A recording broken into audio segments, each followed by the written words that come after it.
My name's Chris. Un special guest, welcome along. Je m'appelle Kristie. Shit. And this is the Washing Up Podcast, and apparently it's International Week or it's Bad Accent Week. Die Schunding.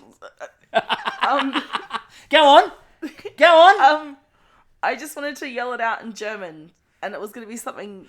Wenn ist es ut, git uns Lottermeier. Ja, der Fall ist die Flippe Volt gesput. Okay, That's the world's funniest joke in German. It's the Monty Python sketch where they killed everybody. It's the deadly joke. Thank you. And again, what was the German counter to that joke? There were two peanuts walking down the street. One of them was assaulted. Peanut. Anyway, so yeah, it's International Week. No, you don't understand. I just tried to memorize how to say I love you in German, and my brain had a massive brain fart. To be fair, and again, sorry to any German listeners out there, it's not what you call the language of love. No, but if you yell it It's out... like Dutch. It's like Dutch. Dutch is not the language of love. Anything that you say in Dutch sounds like you've got a throat infection. And the Russians, like again, one of my favourite Simpsons jokes is when Lisa goes down to Russian town and asks about, directions for something. Yeah. And the guy stands up and like yelling and screaming and pointing and says, "Very well, little girl. It's 3 streets over there and turn left. You can't miss it." Yes. Because it always sounds angry. Yes. There are some languages that are Whereas the beautiful. Welsh, they could be like telling you to go fuck yourself and to putting a curse on your family and your descendants, and it would sound like they were just singing you a pretty little song. The Welsh language sounds a hell of a lot like you're playing something like, Countdown. But it's the letters before they're unscrambled. Okay, yes. Like there's 4 vowels in a row and then 4 consonants in a row and you're like, you could share them. Anyway, it is... I want to see a Welsh version of Countdown. Anyway, it's International Week. They'd need a 600 letter board. Consonant, consonant, consonant, consonant. Most of them are Ls. Consonant. That's actually, to be fair, before anyone comes on to me, Rob Brydon's done that joke before with Welsh Countdown. Consonant, consonant, consonant. So, International Week, and we got, 2 people butchering languages, and then we got Rachel Koo. So that was really cool. I love that. That was really awesome. That was really cool. It was really cool. Yeah. Anyway, so Alona then tried to speak in French, but she could only say International Monday because she couldn't say week. At least she could remember what to say. International Monday sounds like the name of a 80s punk band album. Yes. Their first release, International Monday. So, look, now we started with a joke because obviously we're going to start with turkey because we did Pide. The turkey joke was a bit meh, but Yes. Cal was so enthusiastic she sold the hell out of it. Can I just say her turkey impersonation is great? Gobble gobble. Like, no, it was... blah, blah, blah, blah, blah. No, I know. You don't say gobble gobble. What You- about- blah, blah, blah, blah. Like, that's shit. Or a Murloc. Either way. No. Turkey is and Murdoch is back of the throat, front of the mouth. Turkey gargling.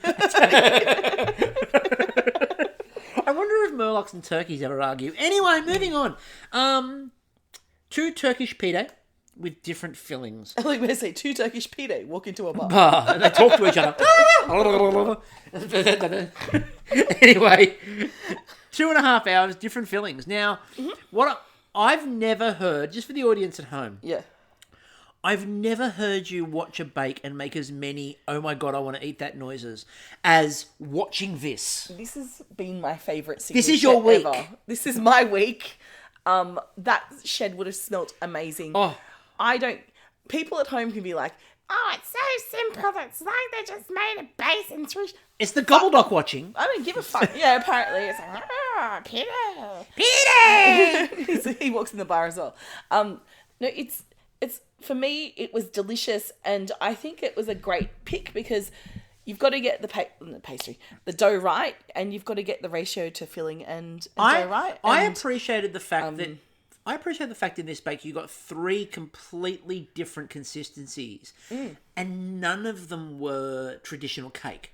No. I really enjoyed that. Oh, it was fucking brilliant. Right. Like this whole... The way we got bread dough, and we didn't get pastry either. No. Really. We got bread dough. Yeah. We got the lapis, which we'll talk about. Yep. And then we got... The macaron. The macaron, which is, again, a completely different texture. We had an international week where we avoided really we avoided, traditional, apart from, obviously macarons are French, but we didn't get French pastry. No. And we didn't get anything that was cake, really. Lapis is a cake, but it's a different form of cake. Yeah, but I really appreciated this. I felt that this deserved to be called International Week. It was lovely. It was so much better than, Japanese week and taco week. It was Mexican week, but it was taco week, really. Brought to you by Falco. Yeah, it's brought to you by... Thank you, Taco, for that loving tribute to Falco. So 2.5 hours to do it. Now, there was something that I think you missed, but I caught. And I do have to call this one out, which is they started with the image of opening a thing of Lurpak. Yes. Now, why I need to point this out was the Lurpak had clearly been opened. Oh. And then obviously someone went, no, the camera didn't catch that. So they closed it up and opened it again. Re-Lurpak. They re-Lurpacked. So right. I thought it was funny. Look, between that and the awkward yogurt holding for someone's for someone's bake, I don't give a fuck. Look, they sponsor us. Do it. Look, if you have to stand on your head and grasp something with your front teeth to make it visible for camera because of the sponsors, we do it. I have no issue with that. That's more a comment about me being possibly the only person on the planet that pays so much attention to this show that I see Lurpak's been rewrapped. I just think we're lacking an opportunity here. I see dogs in the background. I see sponsors. What about like the service dogs? If someone wants to walk their dog past the shed, there's just someone out there handing out the little rugs that you pop over the dog. For half a second, I didn't know where you were going, and I thought you were going to suggest a pedigree bake. No. Well, in Pet Week, that'll be pedigree great. pie. Pet Week! Yes, Pet Week! I want a Pet Week! Bernard comes in as the judge. Bernard is the judge. And you'd think there'd be bias, but there isn't, because he goes extra hard on a loner. In fact, if anything, Bernard is getting her removed because he's not getting fed. It's like, I'm getting substandard care where I am. So, Sandra got really close to saying something that angers the baking gods. She went, we all know the shed now. And then she went, this is kind of like my kitchen. I'm like, don't ever tell the shed you know it. Pride comes before a fall. Yeah. You were just lucky that Neil Poor Neil took a step closer to the sun and just went, this is right up my alley. Yep, poor Neil. Now, I did feel like there should be someone outside the window, dead man walking. But so before we get to that, okay. I do want to comment that Rachel Neil. Just a simple question, which is that Rachel commented at one point that she wants it packed full of flavour. Yeah. And it immediately prompted me to ask the question, has anybody ever gone, I want this bake as bland as humanly possible? No flavour. Like the fact that she felt the need to specify, I want it packed with flavour. No shit.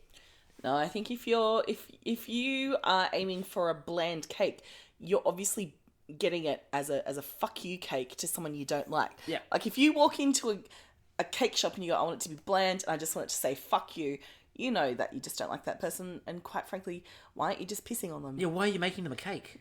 Why are you buying them a cake? Make them the cake. It's so much easier. All right. So, Neil did say that it was right up his alley. But then, the flavours he came up with were really cool, which is the spiced lamb and cheese and spinach. He kept it really classic. But Rachel was worried about the cooking of the eggs.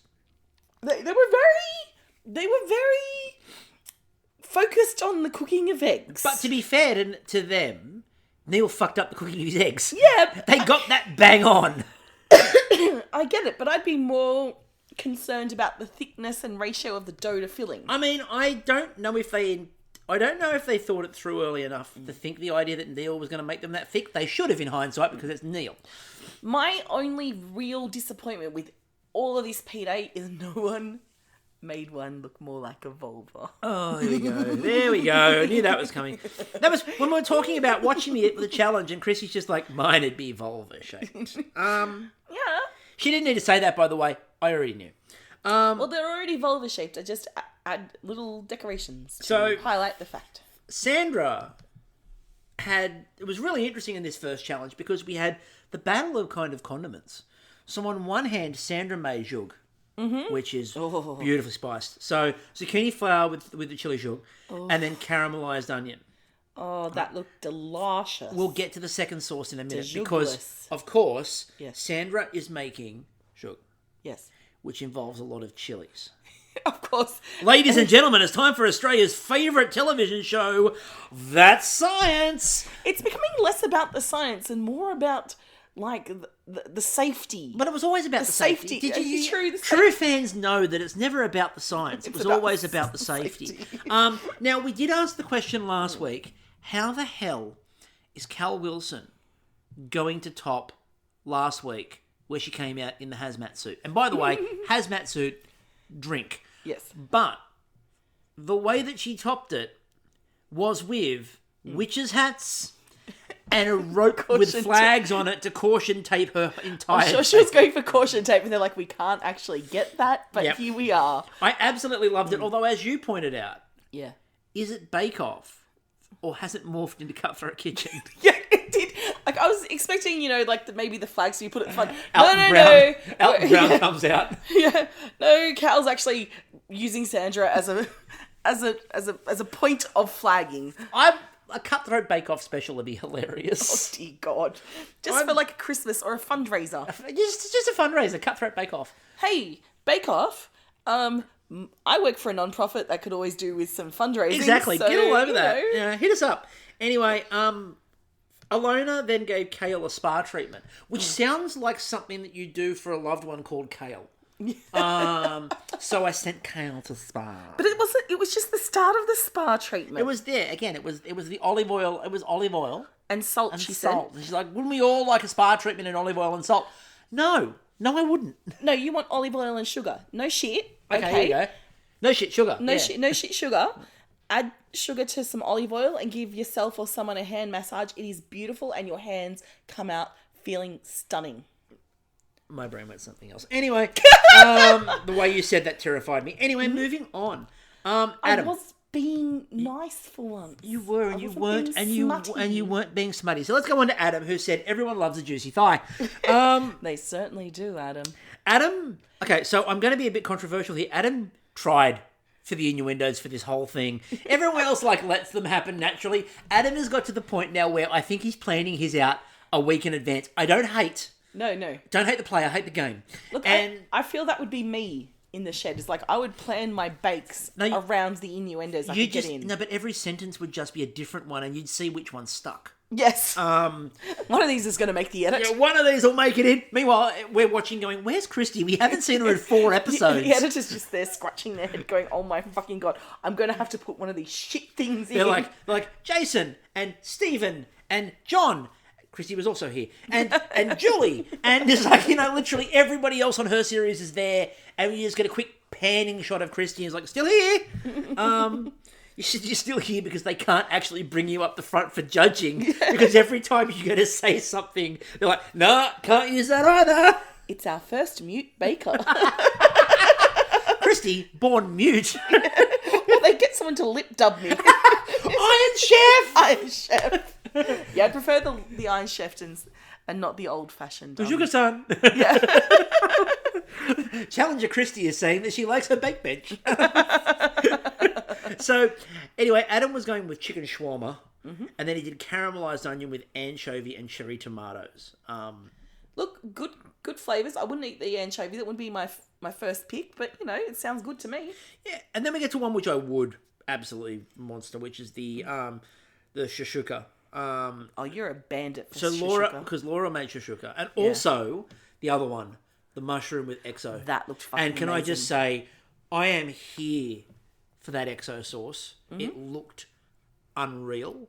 Yeah. It also looked like they had nothing to warn her about, so they vaguely suggested, watch out for the water content of mushrooms. Everyone else, they were like, watch out for the egg. And then they were like, watch out for the balance of that. Or watch out that the chicken is not dry, Adam. And then they got to Laura's bench and they were like, what the fuck are we going to go with? Oh no, watch out for the water content of mushrooms. And Laura just looked at them. And the way she said it, she was like, yeah, but it was sure. Okay. And then I'm making exo sauce, right? You know this. I've got this. Yeah, I think telling Laura to watch out for her exo sauce would seem a little bit like splaining. Yeah. Of some description. Yes. Be like going to me when I'm like doing innuendos. It's like I already know how to You know what you're doing. Then we got a debate between Cal and I Nat. can make a vulva in that. I can find something dirty in that. Come on. Then we got a debate between Cal and Nat on was it Pide or Pide? And I love that when she goes, "I've been saying Pide," and she goes, That's embarrassing. That's embarrassing for you." To be fair, it did take me a while to work out that it was Pide. Well, we're white people. We are. And look, I think once you hear better and know better, you do better. That's cool. But if you keep insisting on calling it Pide, even though someone's told you how to pronounce it properly, you're a dickhead. Yeah, look, I think the biggest problem... I think one of the biggest problems when we talk about international baking and international food in general isn't so much the not knowing. And not knowing, no. It's the once you know, continuing to just refuse. And look, I had an ex-girlfriend once who was, I've mentioned you before, I had an ex-girlfriend once who was Vietnamese. Yeah. And we went to a Vietnamese restaurant for lunch, and she sat there and laughed at you while I was trying to order off the menu. But it wasn't in a jovial way. Yeah. It was, look at the stupid white guy who can't pronounce this shit. It's one of the reasons that relationship didn't last. Yeah, but, like, if you're being taught, cool, Yeah. but no, she was just like, now try that. And I said it. She's Yeah, but that's like when we get, like, fucking Americans and they think we go to school riding a kangaroo in its pouch. No, we don't ride in the pouch. It's yucky. We ride on the back. Yeah. We all queue up on a big kangaroo's tail, go bounding into school. Meanwhile, back to Kristie for a moment, because Adam said my thighs are well rested but still juicy. Although I was an inner city girl, so we had to ride a bin chicken. We didn't have kangaroos. And Kristie was so focused on the bin chicken, she missed the innuendo. Let's move on quickly. Okay, no. I got it. The juicy thighs. No, you missed it. Keep moving. Alona. Spiced lamb mince with the red pepper. That looked really... that red pepper looked amazing. I do agree with Darren. Look, at this point in time, I'm going to say I agree with Darren 100%. More of it. Yeah, my older sister buys some pre-made mince similar to that. Like, it's a Lebanese version of it. Yes. And they smear it on your Leb bread, and you just cook it in the oven, and it's like a quick, easy to do lunch. And that's what it reminded me of. But I think... Little more schmear there, Alona. More schmear. Look, I felt steps, more schmear. It was really interesting actually, because it's one of the things I have noticed with Alona is one of the only criticisms they seem to have of Alona's baking. Yep. Is lack of filling.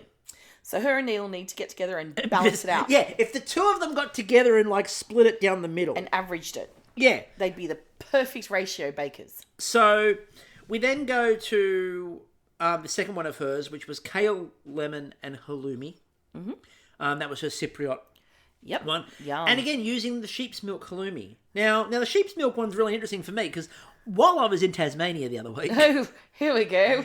With Aaron and Nerman, we went down to a distillery that uses sheep's whey, and there's like sheep's whey vodka and sheep's whey liqueurs.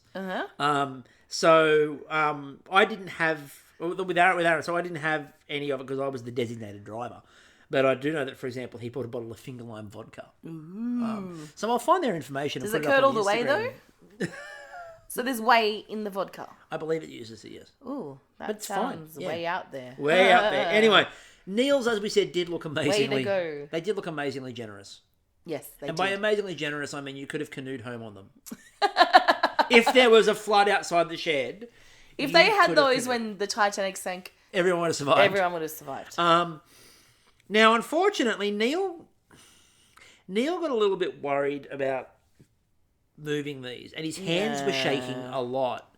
And as a result, although I'd like to think it wasn't nerves, I'd like to think it was the sheer weight of the bake meant that Neil's hands were trembling, and he cracked his egg. Oh, look, I just really felt for Neil for this whole episode. Like, he's such a talented baker.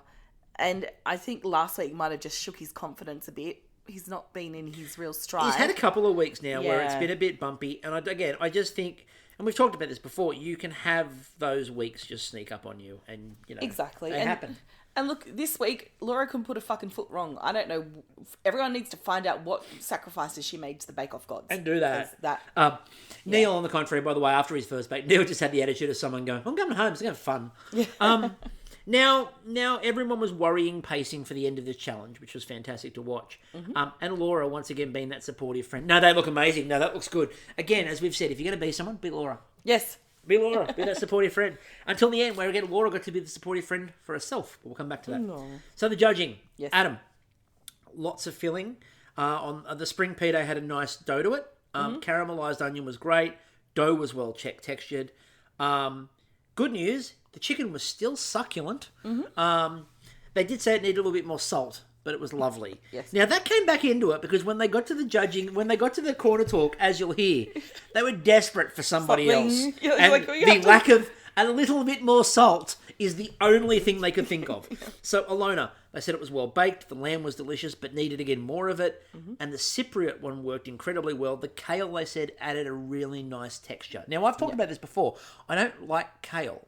But you like it baked. I love crispy kale. I think that's most people. Yeah, crispy kale's great. I don't like kale and anything else. Neil's, the word they came up with was massive. But they did say that the eggs struggled, which was a great phrase. Yeah. The spinach and cheese was a bit too thick in places. Part of the white of the egg was under, but the yolk was quite good. The lamb one was incredibly flavoursome, but again, slightly too thick. Yeah, look. I have no problem with the idea of someone going home because they were generous. Yeah, exactly. Like, it's not like he burnt it, had an absolute, like, dropped it on the floor or... stomped on it, kicked it completely around for a forgot bit. to put, like, dough. Just had a lamb paste on the tray. Like, oh, shit. Put the egg on top of it, gets Knew it there out. was something I Gets forgot. it out. Oh, fuck, I forgot something. Yeah. And Neil, we can't find the dough for the first one. Oh, shit. shit. I didn't think of that. No. Dough. No. I thought you served it on the egg. It's an upside down thing. Anyway, Sandra's, they said, were golden brown. The zucchini flour was well balanced with the heat. We were waiting for that one. And The look... Okay, so Rachel's got to go, ooh, I wonder how spicy this is. And the look on Darren's face, it looks like he says a little prayer before he takes a bite in. Yeah, poor Darren.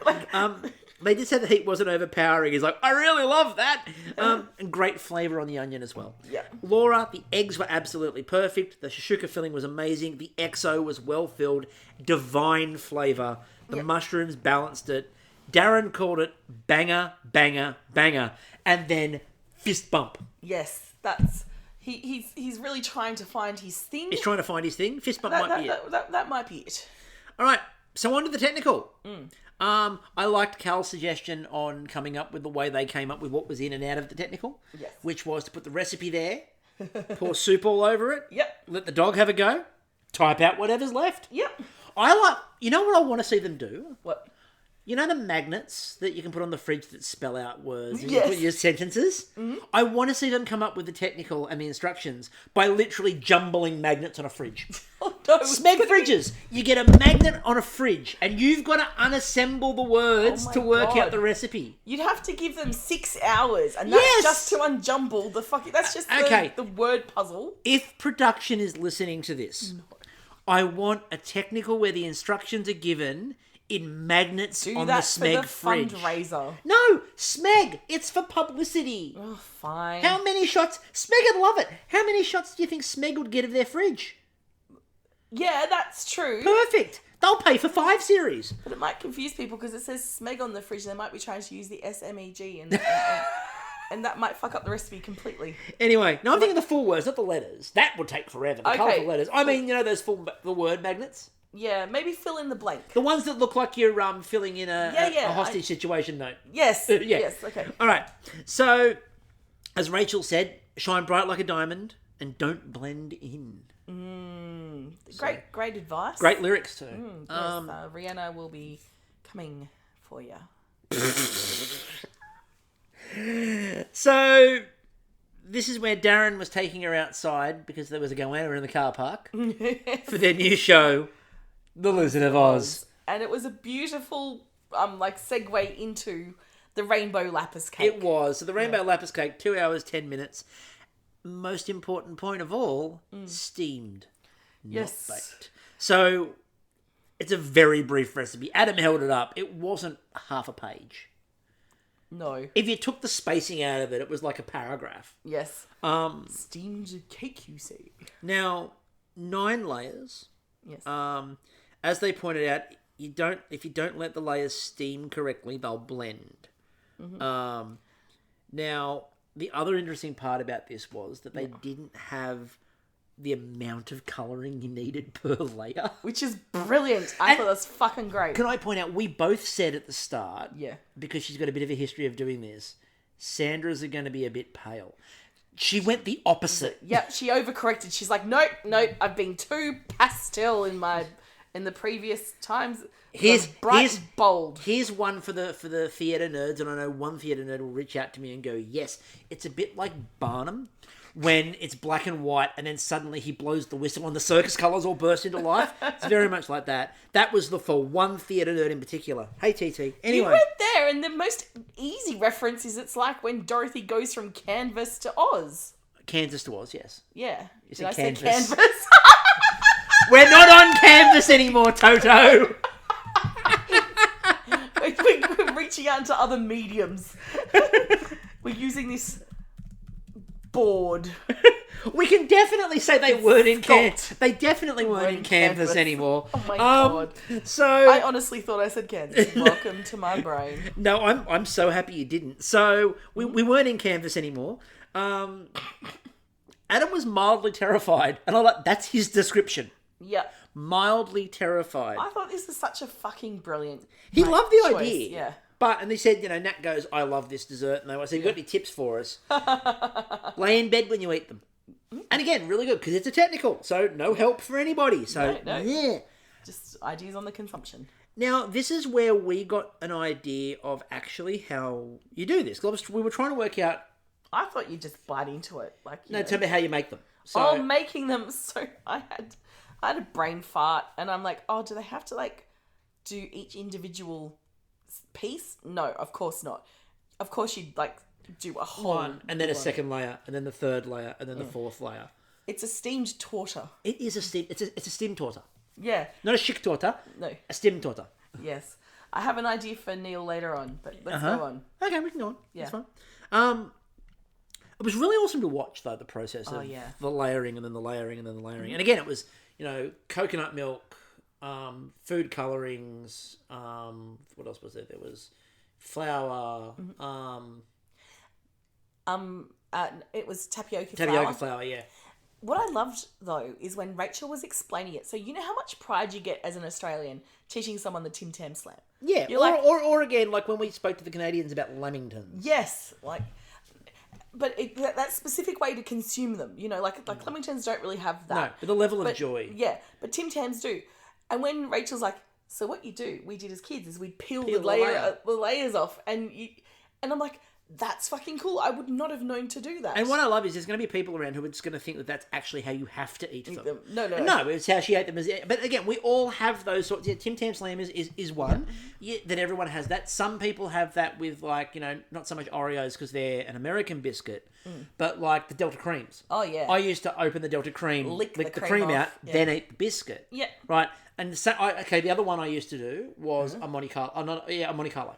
Yeah. So what I would do is I'd push it.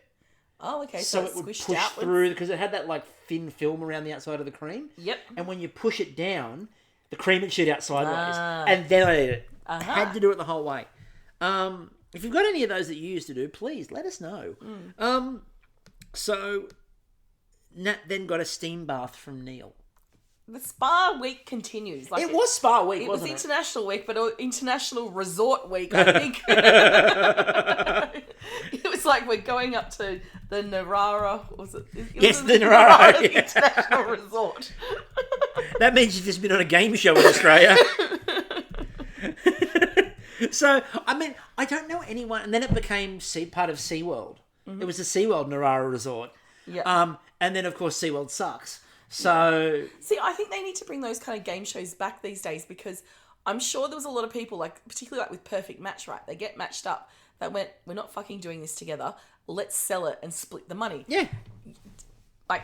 Early 20s and 20-somethings would totally need that kind of cash these days. Well, nowadays it'd be an Airbnb. Yeah, exactly. But you could still on-sell it and there's your money for a quarter of your week's worth of rent. It is really interesting too that we no longer have those sorts of... I'd love a Price is Right back personally. Yeah. Now, a Price is Right would be good. I've always maintained Supermarket Sweep. And of course, there is another podcast that I am starting at some point. It's already written, which is about, shows you want brought back as adult shows, like kid shows. And the first one is Amazing. Anyway, if you have never seen Amazing, go to YouTube. Anyway, it's time for a shot because here's Bernard. So Alona is cleaning Bernard's frame because she goes, I've got so much time on my hands. I need to do something. Adam then points out that you don't actually know if this is cooked until you pull it out of the tin, which is a bit scary. Yeah. Now, they all came out absolutely perfectly, except for Adam's bottom layer. Yeah, just didn't quite have enough time, so... Yeah. Yeah, but it's beautiful that, you have to check it. It's time management. It's patience and concentration and also managing the steam. That's that tricky. Might have been his issue, is remember how he poured some water in because he ran out of steam. Oh! Then we all cut diamonds. Now, we did ask the question. I didn't think hers were originally in diamonds. I thought they were normal squares. Yeah. Must have been side on. Exactly.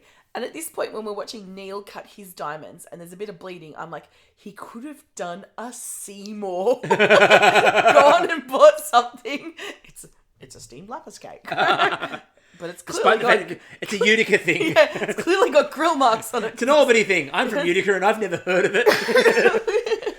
So, the judging.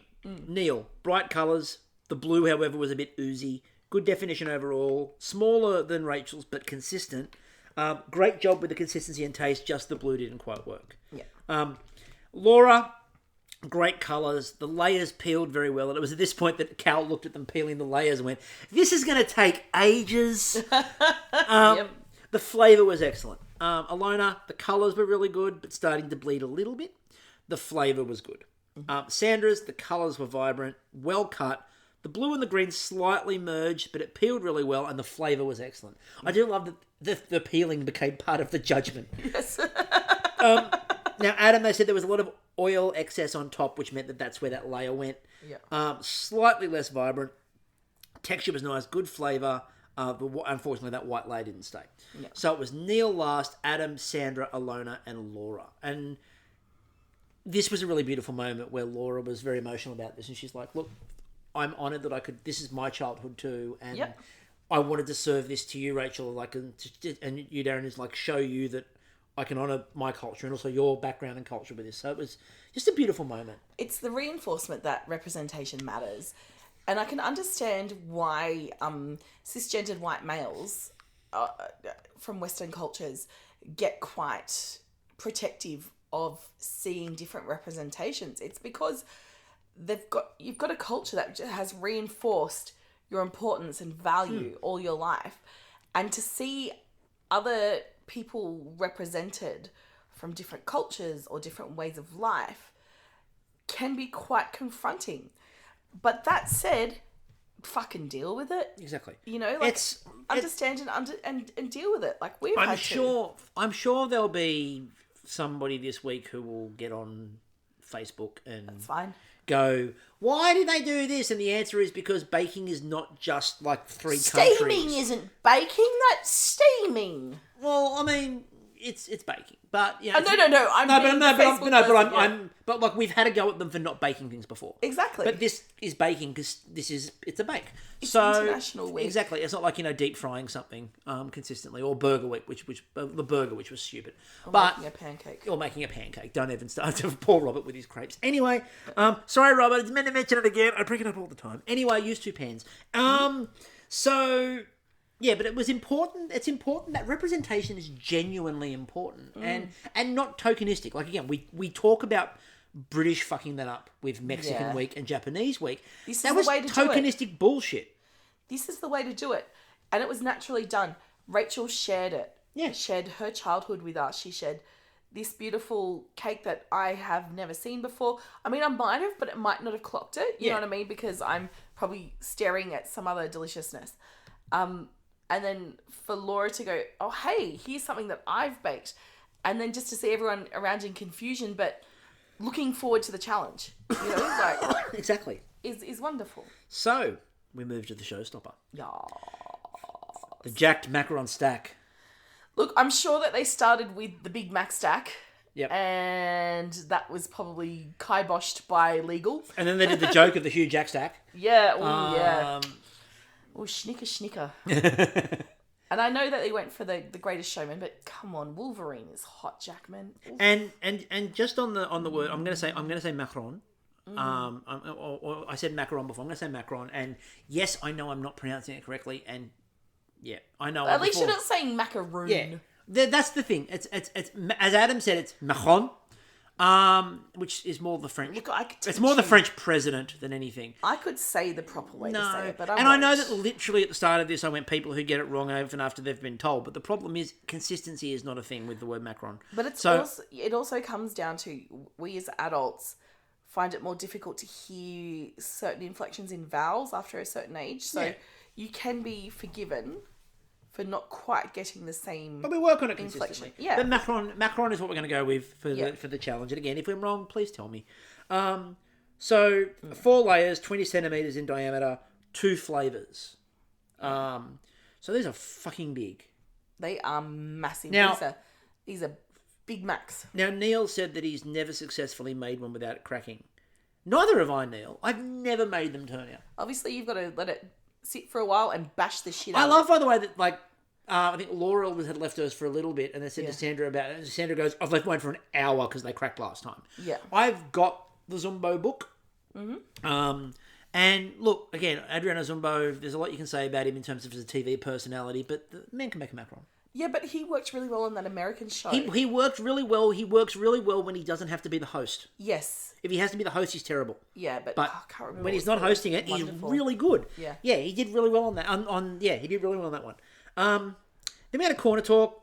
Look, I felt okay about it this day because there was like some fucking distance between the bakers and the corner. Okay, the other reason why I didn't mind this corner talk was they didn't have much to say.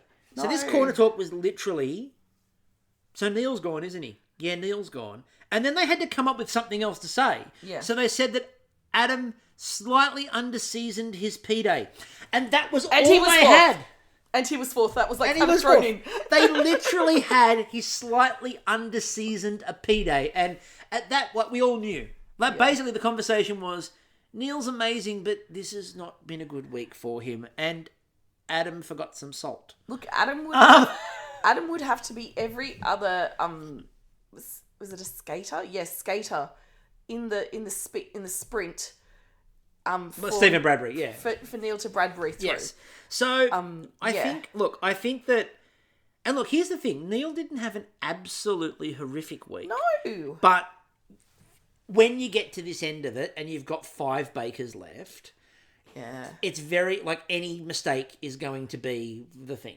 Look, I just wanted to go and hug Neil, and you could tell at that point, at the point where we've got... I think he came to terms with it by the time we got to the showstopper. When Natalie's there trying to cheer him up with her poses, and you can just see him going, I can't do this. Let's just jump ahead to that. So Neil did coffee, chocolate, and creme pat with pear. Yeah. He called it the stacker-on. They're going to miss Neil's ability to name a bake so they don't have to come up with one. Yes. Rachel talked about... Now, actually, first of all, we'll talk about Neil and the posing, and then we'll talk about Rachel's feedback. Yeah. So, later on, Natalie was doing her posing in front of Neil, and Neil looked at her, didn't even look at her, he just went, "You do you."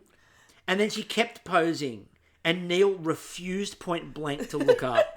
And then eventually he looked up and did a pose, which was clearly on the basis of, if I do this pose... will you fuck off? Natalie, as someone with ADHD and the need to have people laugh at my jokes, I've been in your position so many times, and I know that look. Now, it's wonderful. It is, isn't it? I have gotten it from Chris. You do. And I've gotten it from you. Yes.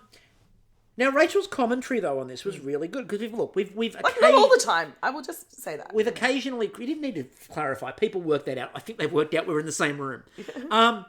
Rachel's commentary... Yes. Was really good. Yes. Because normally, look, we've criticised her in the past for just parroting the same thing over and over again. Or just being very generic. Captain Obvious. Yeah.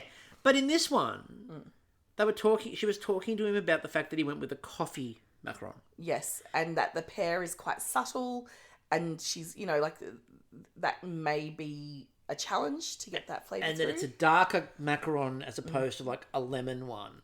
Yeah. So how are you going to make sure it doesn't go too dark and that you get that balance in and you can control the flavour and the way the flavour comes through? Yeah. It was really good. And the fact that they talk, and like, then Darren talked about, you know, I know for a fact that the chocolate and pear go together. And I know that the coffee and they'll all go together. I don't know if the three of them together will work. Yeah. 2 individually on each of them all work. I don't know if 3 of them will work. Yeah. And like that kind of ended up being the undoing, was the 3. Well, it was just part of it. Like, there was nothing, as we keep saying, there was nothing overtly shit. No. You know, like, I think, I just wanted to go and hug Neil perpetually throughout this, because it wasn't that he was in his own head. It was just very clear Laura was on fire. Everyone else was strong as fuck. And Exactly. he just wasn't feeling himself. No, exactly. Yeah. So Malona made pistachio, saffron, and cardamom. Yeah. And she was doing the individual towers. There wasn't much more to say because they cut away from her to go to Laura. Yeah. Because Laura made her hexagons on PowerPoint.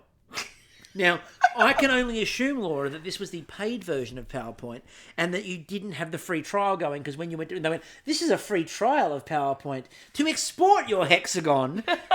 Also, I know that you're like, it's a bit of an in-joke with all my colleagues because that's what I do and I love PowerPoint. Yeah. But hexagon made on PowerPoint, there's so many other places you can make a hexagon. Maybe, yeah, I know. Like, my go-to is Publisher, and I know everyone hates Publisher. You are the person who keeps Publisher alive. I really am. I think I'm going to be a bit Devo when that goes. Yeah. Well, it's sort of officially gone now, but you know, I said it too loud. I would have used Photoshop. But that's me.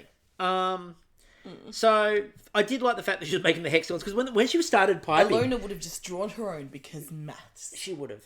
But what I really enjoyed was they didn't tell you first of all that she was piping hexagons. No. So she started piping, and then you just saw this line go off to the side, and I'm like, "Get back! Did Laura just like miss the page? Are we rounding? Yeah, what are we doing? What? And then it's what I referred to as Ricky Martin time. She bangs. Yes. Everybody bangs their macarons on the bench. Yes. We think we're going there. Now it's Ricky Martin time. She's all I ever had. No, wait, I'm like, who was living La Vida Loca in the shed? So my favorite part is that She's All I Ever Had was his ballad. Oh, and they released it. And 2 weeks later, they released She Bangs because the ballad did nothing. Because nobody wanted Ricky Martin singing a ballad. No. That's not what he was there for. No. Because he did all the upbeat songs and then he released his ballad and 2 weeks later, they released She Bangs. What's Julio Iglesias' son for that? Enrique. They've got Enrique for the ballads. They've got Enrique Iglesias for the ballads and Ricky Martin for the upbeat stuff. He's there for the party. Exactly. Him and his Menudo colleagues are there for that. Anyway, Laura was making brown butter and honey mousseline with the busy bees and the blackberry compote. And this is where we got the Cal going. I mean, I was worried at one point I didn't know Mussolini exist. I thought it was Mussolini and I thought it was a dictator. Yes. I like the idea that Laura could have made a Mussolini stack. What would that comprise of? It hangs by its heels. What you do is you make the Mussolini stack and then you turn it upside down and like hang it with piano wire.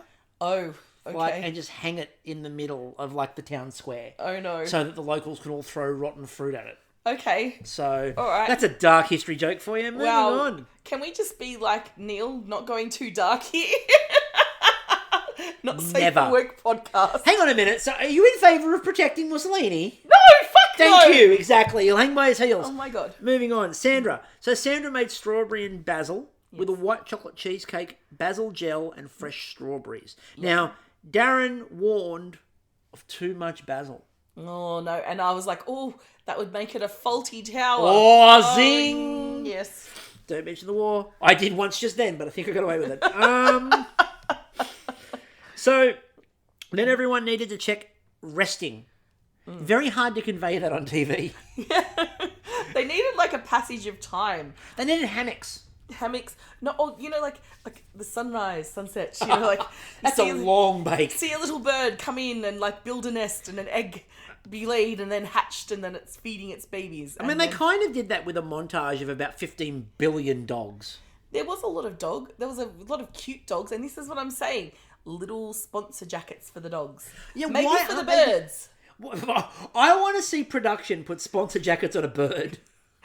What could they have? Like little ribbons that they pick up and hold on. Like you What is this, Mary fucking Poppins? No. Because what you do is you lure it. So like on the end, so like cockatoos will eat fucking anything, but like just put whatever cockatoos can eat and attach a little ribbon with a sponsor's thing on it. So while they're eating it, you see the little ribbon with a sponsor on it. You're luring in birds to wrap them in ribbon. Yeah. Oh, God. Laurie Keats, shove it in an apple. They like it. The bandits for apple. They don't like a mandarin. Bananas. I was told they like banana. No, not my fucking Laurie Keats. No. Anyway, Adam wasn't sure what roasted milk chocolate should look like, but he was trying it. Doing a choc orange and Negroni. Ooh, yum. But Darren then described what would happen in a failed milk chocolate roasted chocolate, and it was exactly what Adam's looked like. Yeah, because it worked in the end. It did. I was quite surprised because I had only heard it being done with the white chocolate. But Darren was describing it, going, I've only done this with white chocolate. I imagine with milk chocolate what you'd get. And then he described perfectly what Adam got. Yeah. And then Darren walked away from the bench and Adam turned around to his tray and was like, oh, well, we'll scrape it off. We'll make this a different way. Then we take them out of the oven. Neil's were all cracked. Laura's were perfectly fine. Yeah. And then we come back to Adam. Now, controversy reigned in the shed. Adam was on Sandra's corner. He was. Science. Like, I'm glad Cal didn't come out in full science kicks. I think that would have... But maybe he's like, you can't just have, like, the two main hosts. You've got to have the side kind of person that comes in, does something special. So maybe Adam's specialty is... I mean, he got that science music, but he in no way, shape, or form was he dressed for the occasion, and definitely Cal wasn't. Well, you know what it is? Oil and Negroni. That's not an agar. It's not exactly fucking dangerous. No, like this is not liquid nitrogen he's dealing with or chili. No, it's definitely not either of those two things. But like, you know what it is? It's the TikTok shorts. Oh, is it? So, like, the show is Sandra and Cal, and Adam and Cal can host the TikTok shorts. Oh, yes, kind of like the the YouTube shorts as well, little the reels. Oh yeah, behind the scenes. Like, Exactly. Here's a little look. Exactly. Yeah. Then at this point in time was when Cal said that she was watching Adam try to get a salmon pregnant. It did look like that. It did look like caviar. Now poor Alona wasn't happy with the caramel, so she abandoned it. I think that was a good call. Laura was absolutely flying, but Sandra was trying to work out decoration balance and goes, I always either overdo it or underdo it. And yeah, I feel you, Sandra. I really do. Yeah, but okay, so I reckon for Sandra's, and I know I'm jumping ahead, Donna Hay and her photographer were just hiding in a bush outside going, get that? That's my next cover. Totally. So Laura then at the end got to be her own cheerleader. It wasn't about cheerleading. I think but it was really good. It was a reaffirmation. It wasn't great. She just went, yep, fucking nailed it. Good job. That wasn't being said in a negative No. context. I know you weren't. I was saying it in a positive context of. Yeah. She was kind of her own cheerleader and also positive affirmations. It's great to see someone just go, yep, I did a good job. No false humility, no over-the-topness, just like, yep, that's solid. I did good. Exactly. So, the judging. Yes. Adam looked awesome. Pastel colours looked really good. Rachel was definitely here for the Negroni Pearl. She didn't care about the rest of the bake. The chewy centre was really good. It packed a punch. The flavours were great. And the roasted milk chocolate worked. Yeah. Alona, perfectly smooth shell. Didn't get to the caramel. And Darren... The way that Darren said this, he was trying desperately to sympathise. He was genuinely sympathetic. Mm-hmm. But just the way it came out of, that's a shame, I'm sorry. Yes. I don't know if it was like this, like, kind of like overly condolences or this mind is like, this is probably the most first world thing I've ever said. Had to do, yes. Now, they did love the flavour of the saffron. They did say, though, the white chocolate and pistachio was a little bit sweet. Probably would have balanced with the caramel. Yeah. Laura, they said it looked like a garden on top. Darren loved the shape. He then got very romper room. I can see this and this and this, and it's appropriate for a show with Mr. Doobie. Yeah. He was looking through the hexagonal window. He was. So, well-balanced flavours, inventive. The Benoit set was superb, and Rachel said that it was her best bake. Yeah. Neil, they can see the cracks, but it was impressive. The filling looked generous. It did need to sit a bit longer. The macaron was well made. Wasn't shiny or smooth, but it was delicious. And the pear. That's what they said. They were worried about how that pear was going to go. The pear was great. Mm-hmm. He needed a bit more crunch in there. And Darren still wasn't sold on the 3 flavours. He said the individuals go, but not together. Yeah. Sandra's looked amazing. Rachel said it looked like a wedding cake, as you said. Looked very much like Donna Hay would be all over that. Yep. Layers were great. Rachel loved the freshness of the strawberries. The macarons were well made, and the basil was balanced perfectly. It was delicious. Mm-hmm. Now, normally we skip past the table. But I won't skip past the table because this was important because Natalie got to have a bit of a chat here, and she's like, it was really important that we got to feature, because I never get to see Asian desserts, so I feel like, she said, we feel like they often get skipped. Yeah. And they get skipped over and we don't really talk about them that much. Yeah. And she was really appreciative that they focused on Asian desserts and there was so much representation. And we've talked about this a lot, and I know that Alenka talked about it last year on the pod, that representation matters. And we've talked about it a lot. This week was beautifully done. The food team and whoever was picking the bakes fucking kicked ass. Yep. I think this is... Darren and Rachel had a great week. Exactly. This is a standard for how you design a week. Like, macarons could have been done as a signature, but instead, they've turned them into a showstopper. Exactly. And this is how you do it. This is how you make a signature a showstopper. Yep, exactly. Yep. So, Laura was star baker. It wasn't even close. Laura ran away with this week. It was absolutely brilliant. It was really good to see. And, unfortunately, we lose our unicycling friend... Neil, he's going off to the great unicycle in the western of Australia. Exactly, he is. So, returns to the bell tower. One of the best weeks I think we've seen this season, definitely in the top couple. Yeah. Biscuit Week was outstanding, but this is really close. This was really well done. Loved the challenge designs. Loved the way they set everything out. Thought the bakers did a really good job. All of them. Solid week. Everyone did a really good job. Look, I think this was a really good week. So, and we're coming up to the last semi-final. Next week's the semi-final. Yes. So we will be back next week, possibly a bit before that, but definitely next week. Until next time, I'm still Chris. And I'm still Kristie. And we will catch you all later. Au revoir.